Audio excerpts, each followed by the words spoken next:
complexité et récursion. Donc dans cette leçon, je vais prendre un exemple particulier, la fonction puissance, et montrer comment on peut déterminer et calculer sa complexité. Je vais donc prendre la fonction puissance qui permet d'élever un nombre à une certaine puissance, c'est-à-dire la fonction qui prend un x et qui fabrique x à la puissance n, où n sera un entier. Donc première définition de cette fonction-là, une définition donc bien sûr récursive, c'est que le cas de base est que x à la puissance 0 c'est égal à 1 et que x à la puissance n plus 1 c'est en fait x facteur de x à la puissance n. Donc cette définition me permet de calculer la fonction puissance et je m'intéresse en fait à sa complexité. Et là, sa complexité, je vais la mesurer par le nombre de multiplications qui sont nécessaires pour calculer un certain x à une certaine puissance. Donc par exemple, si je prends cette définition et que je me demande quel est le nombre de multiplications qu'il faut faire pour faire x à la puissance 3, x à la puissance 3 n'est pas égal à 0, donc c'est x fois x puissance au carré, mais x carré n'est pas égal à 0, donc c'est x fois x à la puissance 1. X puissance 1 n'est pas égal à 0, donc c'est x fois x point, je vais prendre un autre type de parenthèse, x fois x puissance 0, voilà. Et donc, comme x puissance 0 est égal à 1, le tout est égal à x fois x fois x fois 1, et donc j'ai une multiplication ici, deux multiplications ici, et une troisième multiplication, qui est un peu bête d'ailleurs, parce que multiplier par 1 ne fait pas grand-chose. Et donc, cette définition me donne 3 multiplications pour le calcul de x à la puissance 3. Donc, clairement, la complexité en nombre de multiplications de x à la puissance 3 est égale à 3. Donc maintenant, on va s'intéresser au cas plus général de dire, mais combien de multiplications faut-il pour x puissance n ? La complexité donc de cette fonction, on va l'exprimer sous la forme que la complexité de x à la puissance n est égale à quoi? Donc ça, c'est la fonction que l'on cherche à obtenir. Et donc, c'est une fonction qui, pour n donné, me donnera le nombre de multiplications nécessaires pour calculer x à la puissance n. Donc, on a déjà un cas de base qui est que la complexité de x à la puissance 0, c'est égal à 1. Donc, en fait, ça nécessite 0 multiplication pour être fait. Si je regarde maintenant la complexité de x puissance 1, normalement, en appliquant la formule, je fais une multiplication pour multiplier par 1. Je pourrais effectivement l'éliminer, mais on va dire que, ok, on obéit exactement à la lettre de cette définition-là, et on a une multiplication. Quelle est la complexité de x à la puissance n plus 1 ? Eh bien, en fait, je reprends la définition qui est là, c'est une multiplication, donc une multiplication, plus la complexité pour calculer x ici, en fait, x c'est x, donc il n'y a aucune multiplication nécessaire pour obtenir la valeur de x. Et par contre, il faut obtenir x à la puissance n, et donc c'est la complexité de x à la puissance n. J'ai donc maintenant un ensemble de définitions récursives qui me permettent de dire, voilà quelle est la complexité de l'élévation à la puissance avec cet algorithme-là. Vous remarquerez au passage que ceci est une définition récursive de la fonction puissance, et que ceci est une définition récursive de la complexité de la fonction puissance. Alors, si je reprends maintenant cette définition-là, et que j'essaye de l'exprimer sous une forme plus intéressante, j'ai que la complexité de 0 est égale à 0, que la complexité de x à la puissance n, c'est 1 plus la complexité de n, et qu'en fait, très simplement par induction, on montre que la complexité de x puissance n, c'est égal en fait à n. Donc, pour calculer x à la puissance 100, il me faut 100 multiplications. Ce que j'ai calculé, ce n'est pas la complexité de la fonction puissance, c'est la complexité d'une certaine définition de la fonction puissance, et il en existe d'autres, et comme on le verra, d'autres qui ont des complexités moindres. Voici une autre définition de la fonction puissance. On a toujours que x puissance 0 est égal à 1. Je peux rajouter le cas de base qui est que x puissance 1 c'est égal à x, ce qui m'évitera la multiplication par 1 qu'on a vue la fois précédente. Et puis maintenant, je peux m'intéresser en fait à x puissance 2n, c'est-à-dire x élevé à une puissance paire. Et ça, c'est en fait x puissance n au carré. Et j'ai aussi x puissance élevé à une puissance impaire, qui est x facteur de x à la puissance 2n. Voici encore un ensemble de définitions récursives qui utilise en fait un argument dit de dichotomie, puisqu'on va diviser, lorsqu'on passe de x puissance 2n à x puissance n, on divise l'exposant par 2, ce qui permettra d'aller beaucoup plus rapidement vers les cas de base 1 et x. Donc voici la définition de la fonction puissance, ou du moins de cette implémentation particulière de la fonction puissance. Et là encore, on se demande quelle est la complexité en nombre de multiplications pour cette fonction-là. Eh bien, là, tout de suite, on va reprendre les équations de la complexité en disant la complexité du calcul de x puissance 0, c'est en fait aucune multiplication, donc c'est 0. La complexité du calcul de x à la puissance 1, c'est x, c'est 0 multiplication. La complexité du calcul de x puissance 2n, c'est quoi?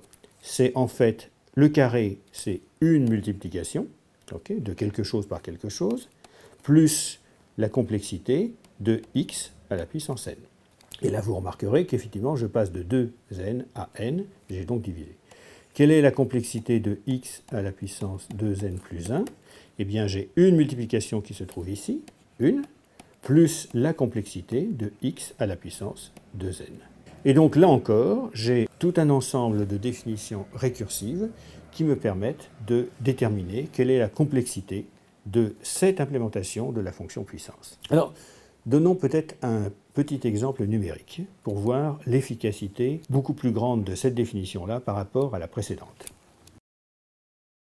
Regardons quelle est la complexité, par exemple, de x à la puissance 100. Avec la version précédente, il me fallait 100 multiplications. Avec cette nouvelle version, combien m'en faut-il? Eh bien, x puissance 100, si j'applique les définitions, comme 100 est pair, c'est x puissance 50 au carré. Alors, plutôt que d'expliciter les multiplications, je vais passer directement à la complexité de x à la puissance 100.